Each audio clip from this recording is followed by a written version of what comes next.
Okay, last part of this series here now, and you can see that I've created an internal elevation here, which is expressed over here. This is this one here facing that way. And because I had created my tags over here, and you can see I've done a couple of extra ones here for partitions and uh, toilet paper dispenser, which is it's the tag is actually a specialty equipment tag. All right, that's what that one is. But it is generated as I generated the code.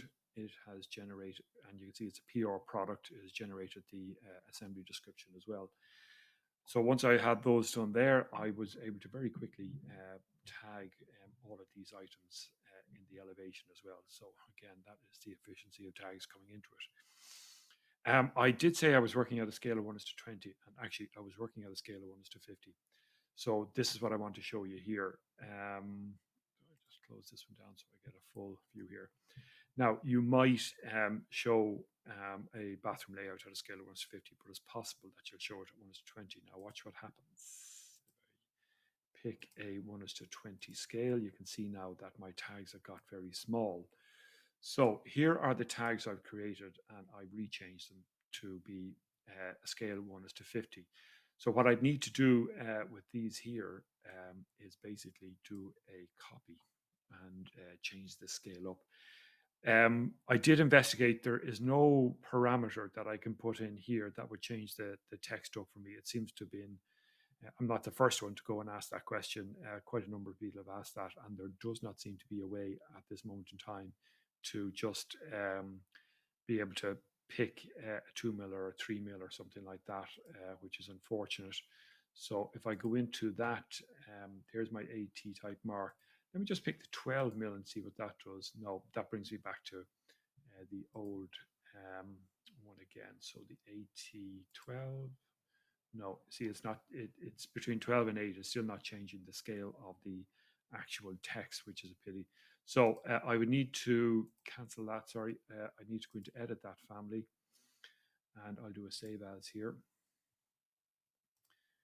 And yeah, so I'll make this one at the AT wall tag mark 1, and this will be at a scale of 1 is to 20, right? Now, to do that, I'm going to have to increase the text size up here, and I'd say I might even increase it up to 4. See what happens there. All right, let's make that a little bit wider if that's going to be the case there. Let's load that into the project now and just see what happens. Yeah, so there's my, now I'm at a scale of 1 to 20. That's far more readable at that scale. You can see that. So you are probably going to have to make a couple of variations on this tag. Um, for 1 is to 50 and 1 is to 20, I don't think you'd probably, I'm not quite sure if you'd be tagging this type of information. You might be at 1 is to 100 again, This bathroom here would be particularly useful in terms of tagging. Now, if you're going in to do your standard details, your uh, details taken off a 1 is to 20 wall section or something like that, you might not necessarily use this type of tagging to relay back the information. You might be better off.